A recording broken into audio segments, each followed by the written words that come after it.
नमस्कार. उजनी वार्ता YouTube channel मध्ये आज चर्चा तर होणारच.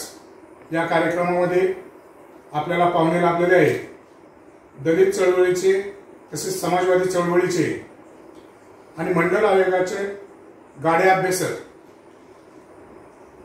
राष्ट्रवादी काँग्रेसचे ओबीसी विभागाचे महाराष्ट्र प्रदेशचे उपाध्यक्ष भगवानजी कोळीकर.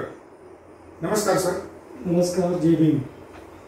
आपण वेगवेगळ्या कार्यक्रमामध्ये भारतीय राज्यघटनेच्या 340 या कलमाचा नेहमी उल्लेख करत असतात.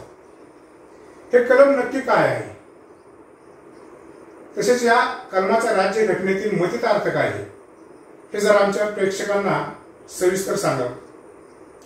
खरं तर या सगळ्या चर्चेमध्ये विक्रमजींनी ज्या माझ्या पक्षाचा उल्लेख केला त्या राष्ट्रवादी काँग्रेस पक्षाच्या धोरणाशी आणि चळवळीतील आलेल्या विचाराशी तसा तुर्तातुर्त संबंध नाही. मी जी माझी भूमिका मांडलेली आहे किंवा मांडणार आहे त्याच्याशी राष्ट्रवादी पक्ष सहभागी असेलच असं नाही.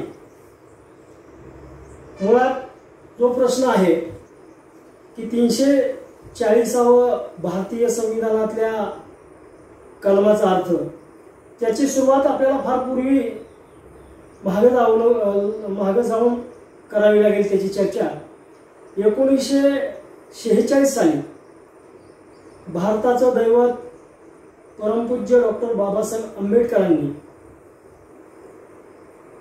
शूद्र पूर्वी कोण होते या संदर्भातला एक फार मोठा ग्रंथ बाबासाहेबांनी या देशात लिहिला आणि त्या ग्रंथानंतर या देशातल्या जाती, परंपरा, व्यवस्था याच्या सगळ्या चौकटी मोडल्या आणि परमपूज्य डॉक्टर बाबासाहेब आंबेडकरांनी या देशातल्या इतर मागास की गावगाड्यातला जो कष्टप्राय यातना सोसणारा वर्ग आहे अशा वर्गाचं दुःख पहिल्यांदा ह्या देशात बाबासाहेबांच्या त्या ग्रंथाच्या रूपाने आलेलं आहे.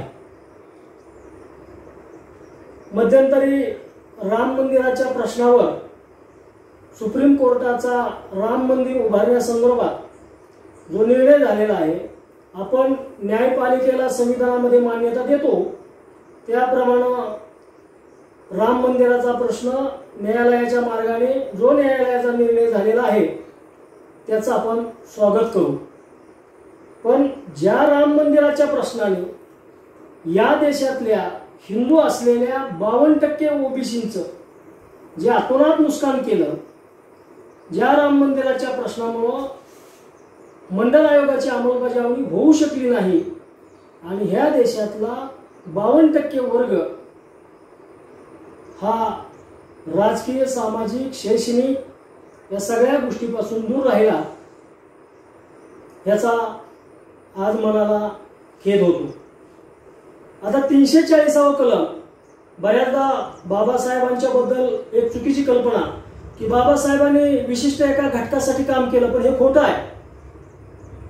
ज्यावेळेस बाबासाहेबांकडे संविधान तर निर्मितीचं काम आलं त्यावेळेस बाबासाहेबांनी गावगाड्यातला जो आलोतेदार, बनवतेदार आणि शोषित घटकाचा व्यक्ती आहे त्या व्यक्तीला न्याय देण्याची भूमिका संविधानामध्ये घेतली आणि 340 कलम बाबासाहेबांनी त्या संविधानामध्ये अंतर्भूत केलं. 341 कलम या देशातल्या अनुसूचित जाती जमातीसाठी अंतर्भूत केलं आणि 342 कलम हे ह्या देशातल्या वनवासी, आदिवासी आणि इतर अनुसूचित जमातीसाठी निर्माण केलं. म्हणजे ह्या 341 आणि 342 या कलमाच्या अगोदर बाबासाहेबांनी 340 कलम या देशातल्या इतर मागासांसाठी की ज्याला आपण ओबीसी म्हणतो त्यांच्यासाठी लिहिलं.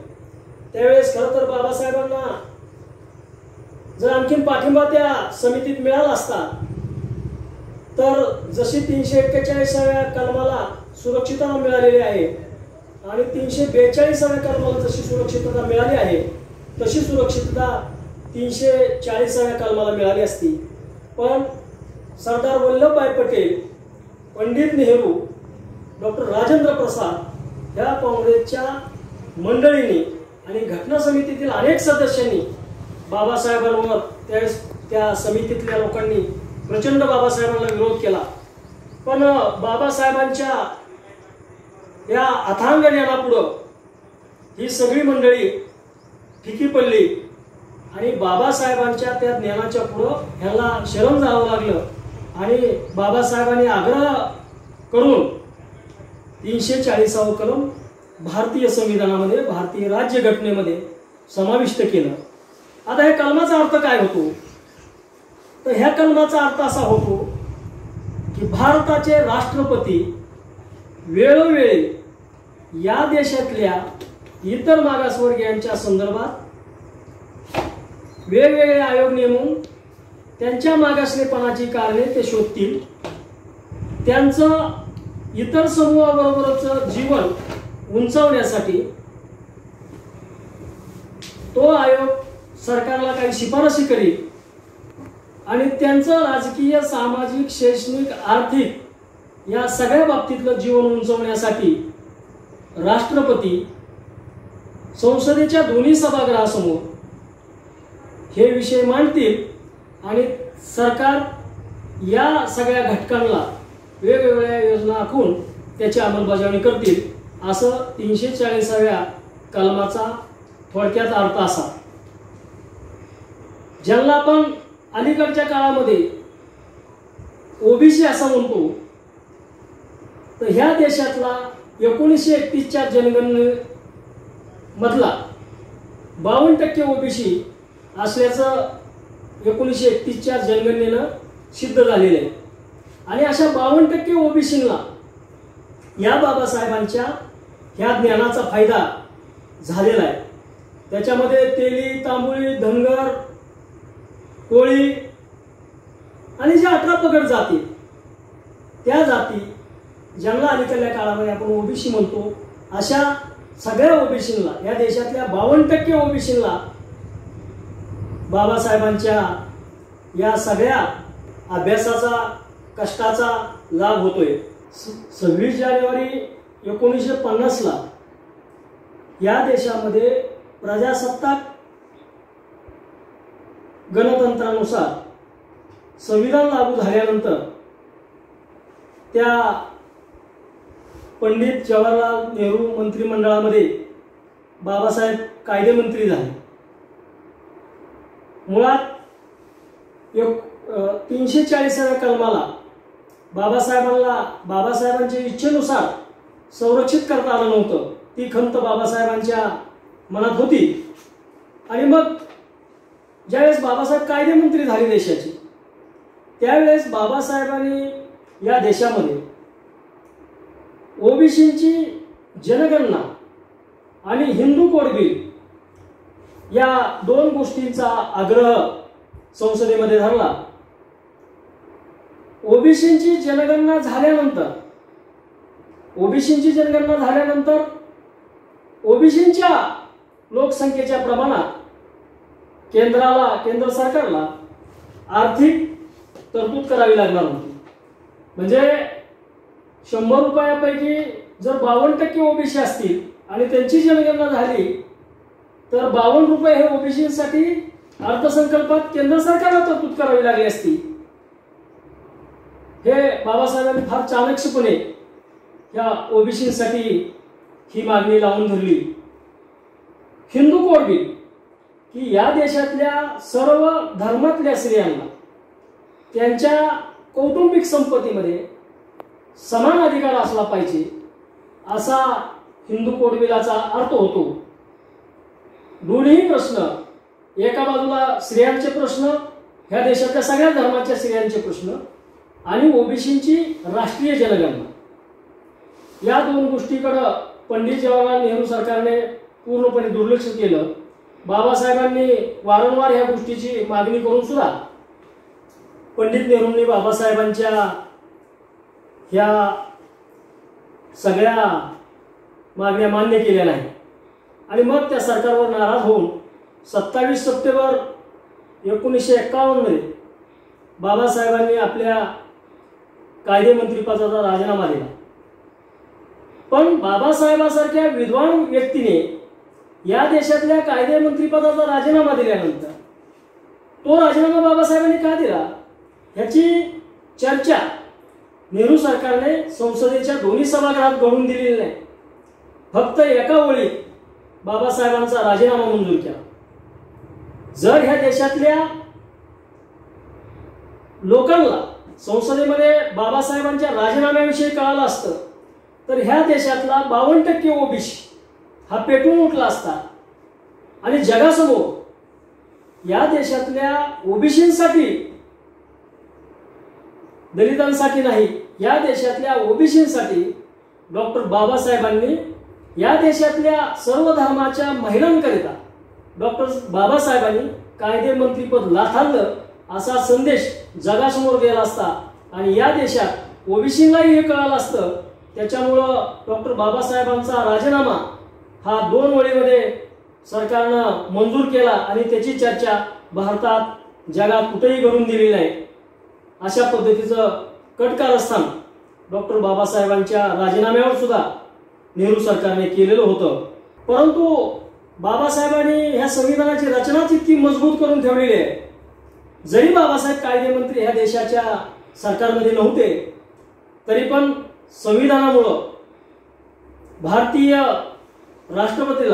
राष्ट्रपतीला शेवटी 340 कलमाचा कायद्याने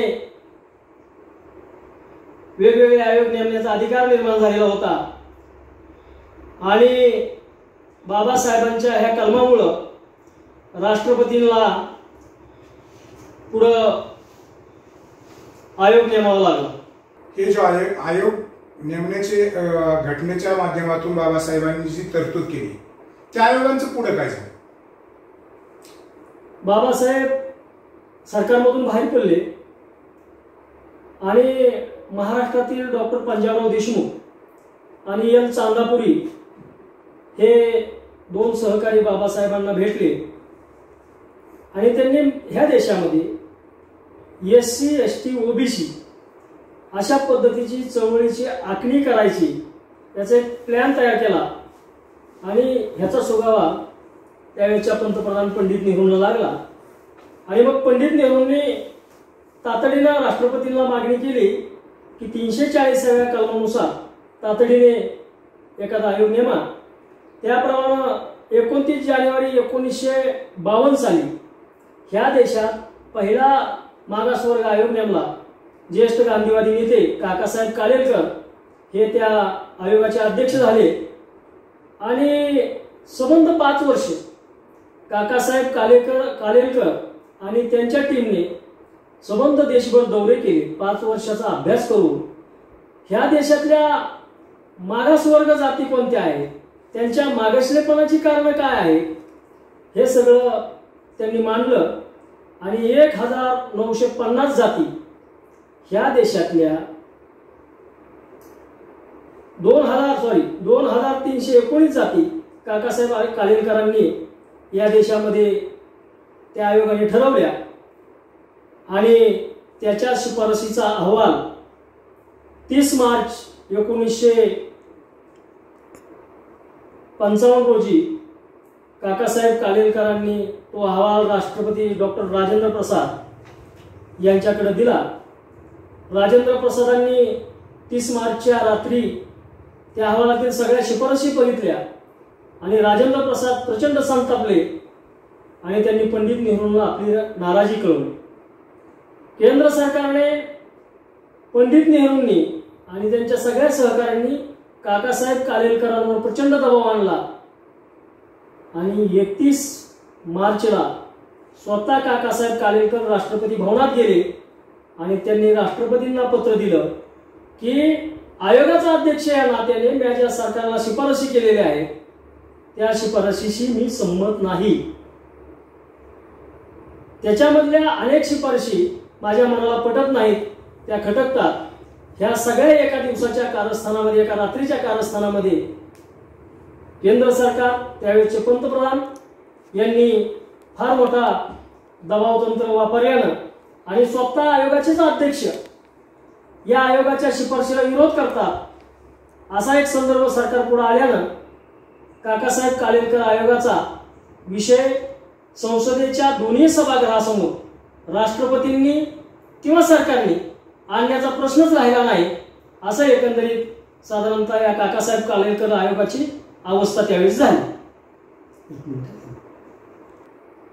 1977 मात्र उत्तर भारतीय नेत्यांनी या प्रश्नावर रान उठवले.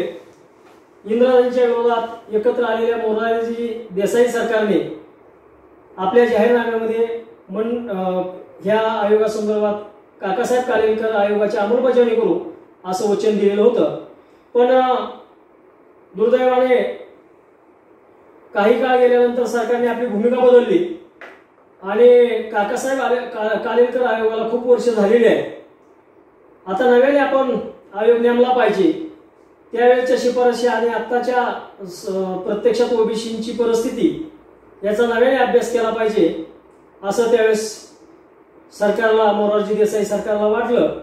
आणि मग मोरारजी देसाई सरकारने बिहारमधले खासदार BP मंडल यांच्या अध्यक्षतेखाली मंडल आयोग नेमला. पण त्याच्यापूर्वी जे बाबासाहेबांनी संविधानात दिलेली ओबीसींना जहागिरी होती, उत्तर प्रदेश आणि बिहारमध्ये उत्तर प्रदेशचे त्यावेळेचे मुख्यमंत्री राम नरेश यादव यांनी 15% आरक्षण हे त्यांच्या उत्तर प्रदेश राज्यामध्ये ठेवलं आणि बिहारचे मुख्यमंत्री कर्पूरी सिंग ठाकूर यांनी 26% आरक्षण बिहारमध्ये इतर मागासवर्गीयांना ठेवलं. केंद्र सरकारच्या मंडळ आयोगाचं काम चालू व्हायचं होतं, त्याचे सर्वेक्षण व्हायचे होते, पण ह्या दोन राज्यांनी आपापलं सर्वेक्षण पूर्ण केलं आणि या पद्धतीचं त्यांनी या दोन मुख्यमंत्र्यांनी बिहार आणि उत्तर प्रदेशमध्ये ओबीसींना न्याय द्यायचं काम केलं. पण कर्पूरी सिंग ठाकूर आणि राम नरेश यादव यांना फार मोठ्या विरोधाला त्यावेळेस सामोरे जावं लागलं. कर्पूरी सिंग ठाकूर हे नाभिक समाजाचे होते. तेव्हा संबंध बिहारमध्ये त्यांच्या विरोधात अतिशय जातीवाचक अशा पद्धतीची मांडणी त्यावेळेस झाली. कर्पूरी करपुरा छोड दे गद्दी पकड वस्त्रा अशा पद्धतीच्या घोषणा झाल्या, दंगली झाल्या, अनेकांचे त्याच्यामध्ये बळी गेले. विशेषतः उत्तर प्रदेशात असणारा जाट समाज हा स्वतःला त्यावेळी सवर्ण समजत होता आणि ह्या जाट समाजाने उत्तर प्रदेशामध्ये प्रचंड मोठ्या दंगली, जाळपोळी आणि फार मोठं भयानक वातावरण त्या सगळ्या प्रक्रियेमध्ये केलं. पण आज परिस्थिती फार बदललेली आहे. आजच्या परिस्थितीत उत्तर प्रदेशातला जाट समाज ओबीसी मध्ये येण्यासाठी संघर्ष करतोय. म्हणजे बाबासाहेबांनी किती खोलवर विचार करून ह्या सगळ्या समूहाचा, ह्या सगळ्या गोष्टींचा विचार केला होता हे आपल्या सगळ्यांच्या समोर आल्याशिवाय राहत नाही. ज्या मंडल आयोगानं संबंध देशाचं राजकारण ढवळून काढलं होतं त्या मंडल आयोगाविषयी काय सांगा? पाठीमागे मी उल्लेख केल्याप्रमाणे भारतीय जनता पार्टी, जनता पक्ष मोरारजी देसाईच्या नेतृत्वाखाली स्थापन झालेला आणि या मोरारजी देसाई सरकारनं मंडल आयोगाची निर्मिती केली आणि त्यावेळेस देशातल्या 407 जिल्ह्यापैकी 405 जिल्ह्यांना BP मंडल यांनी भेटी दिल्या. ह्या मंडल कमिशनने खूप कष्ट करून या देशातल्या 52% ओबीसींना न्याय देण्यासाठी अनेक गोष्टी याच्यामध्ये या आयोगाच्या शिफारशीमध्ये सुचवलेल्या आहेत. त्यामध्ये एक महत्त्वाची शिफारस की ह्या 52% लोकांच्या राजकीय न्यायाकरता काही मतदारसंघ की ज्या भागामध्ये हे ओबीसी वर्ग आहे त्या भागामधले मतदारसंघ हे त्या लोकांना मागासवर्गीय ओबीसीला राखीव केले पाहिजे अशा पद्धतीची एक फार महत्त्वाची राजकीय शिफारस, राजकीय न्यायाची शिफारस मंडळ आयोगाने त्या अहवालामध्ये आपल्या केली आहे. आता मी ज्या मेंढपाळ कुटुंबातून येतो, धनगर समाजातून येतो, जर मंडळ आयोगाच्या शिफारसी 100% मान्य झाल्या असत्या तर महाराष्ट्रामध्ये 15 खासदार धनगर समाजाचे झाले वेगळं चित्र दिसलं असतं. विदर्भात तेली समाज मोठ्या प्रमाणात आहे ओबीसी मध्ये, तर विदर्भात एक 5 खासदार तेली समाजाचे करता आले असते. एकूणच सगळ्या महाराष्ट्रातल्या 272 जातींना या मंडळ आयोगाचा महाराष्ट्रात राजकीय लाभ झाला असता. त्याचबरोबर शैक्षणिक, सामाजिक, आर्थिक असे निकष अनेक मांडले होते आणि देशभरामध्ये 3742 जाती, 43 जाती या मंडळ आयोगाने मागास ठरवल्या होत्या आणि या मंडळ आयोगाच्या या सगळ्या गोष्टीचा लाभ आणि ह्या सगळ्या गोष्टीची शिफारस त्यांनी केल्या आणि हा आयोगाचा अहवाल राष्ट्रपतींकडे जाण्याच्या अगोदर पुन्हा मोरारजी देसाई सरकार पायउतार झालेलं होतं. त्याच्यामुळे पुन्हा इंदिरा गांधींची सत्ता आली आणि पुन्हा 20 वर्ष ह्या मंडळ आयोगाचा विषय तिथंच भाषणात गुंडळून ठेवला गेला आणि 20 वर्ष कुठल्याही राजकीय नेत्यांनी किंवा राजकीय पक्षांनी याच्यामध्ये आपल्या भूमिका मांडल्या नाहीत आणि त्याच्यामुळं मंडळ आयोगाचा 20 वर्ष थांबण्याचीच प्रक्रिया त्याच्यामध्ये झालेली आहे. 20 वर्षाच्या 2 दशकाच्या तपानंतर या देशामध्ये जनता दलाच्या रूपाने विश्वनाथ प्रताप सिंह यांचे सरकार भारतीय जनता पक्षाच्या पाठिंब्यावर स्थापन झालं. सगळेच पक्ष मंडळ आयोगाची अंमलबजावणी करू अशा स्वरूपाचं घटनेमध्ये त्यांच्या किंवा जाहीरनाम्यामध्ये नमूद करत होते. भारतीय जनता पक्षाने मंडळ आयोगाची अंमलबजावणी करू असं त्यांच्या जाहीरनाम्यामध्ये नमूद केलेलं आहे आणि मग तो सोनेरी दिवस ह्या देशातल्या आणि बाबासाहेबांच्या स्वप्नातल्या ओबीसींसाठी उगवला. 7 ऑगस्ट 1990 भारताच्या इतिहासात अनेक वर्षांचा इतर मागासवर्गीयांचा जो प्रश्न राहिलेला होता त्या संदर्भात पंतप्रधान पी.व्ही. नरसिंह राव यांनी संपूर्णपणे मंडळ आयोग लागू करण्याची घोषणा केली. त्यावेळेस त्यांनी संसदेमध्ये केलेलं भाषण हे फार महत्त्वपूर्ण आहे की पंतप्रधान विश्वनाथ प्रताप सिंह त्यावेळेस संसदेत म्हणाले की हजारो वर्ष या देशातले ओबीसी हे फक्त भाकरीच्या शोधात आहेत. हजारो वर्षाच्या काळानंतर आज ते आपल्या स्वाभिमानाची लढाई लढू इच्छित आहेत.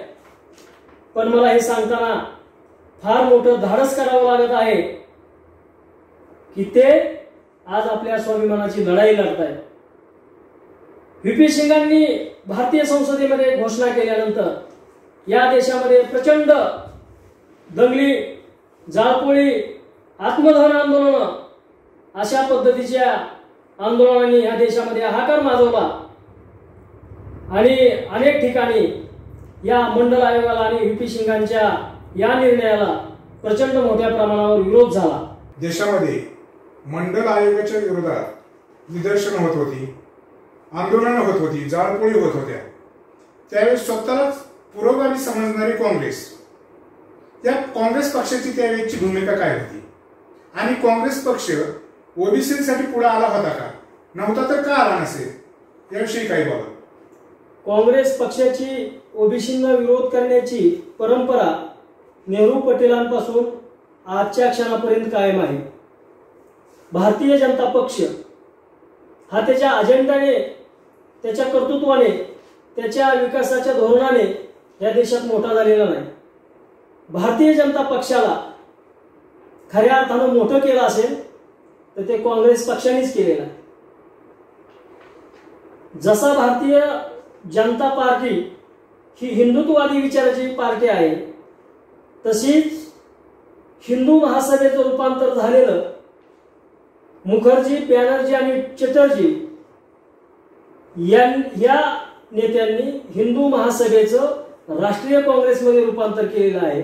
म्हणजे एका बाजूने भारतीय जनता पक्षच हिंदुत्ववादी नाही, तर थोड्याफार प्रमाणावर तुम्हाला असं म्हणायचं आहे का काँग्रेस आणि भाजप एकाच नाण्याच्या हो दोन बाजू आहेत? तेच म्हणतोय मी की ह्या काँग्रेसने ह्या देशामध्ये मंडल आयोग, काशीरामजींनी दिल्लीमध्ये मंडल आयोगाच्या अंमलबजावणीचं 81-82ला प्रचंड मोठं आंदोलन उभं केलं. दिल्ली चारी बाजूनी बंद केली. त्याचबरोबर खलिस्तानमध्ये, पंजाबमध्ये खलिस्तानवाद्यांनी स्वतंत्र राज्याची मागणी केली आणि त्यावेळेस इंदिरा गांधींनी ह्या देशामध्ये 1981-82 सालात एक खेळी केलेली आहे की त्यावेळेचे राष्ट्रीय स्वयंसेवक संघाचे बाळासाहेब देवरस यांना सगळा पतपुरवठा करून इंदिरा गांधींनी ह्या देशामध्ये हिंदू एकता यात्रा अशा स्वरूपाची यात्रा बाळासाहेब देवरसांना करायला लावली.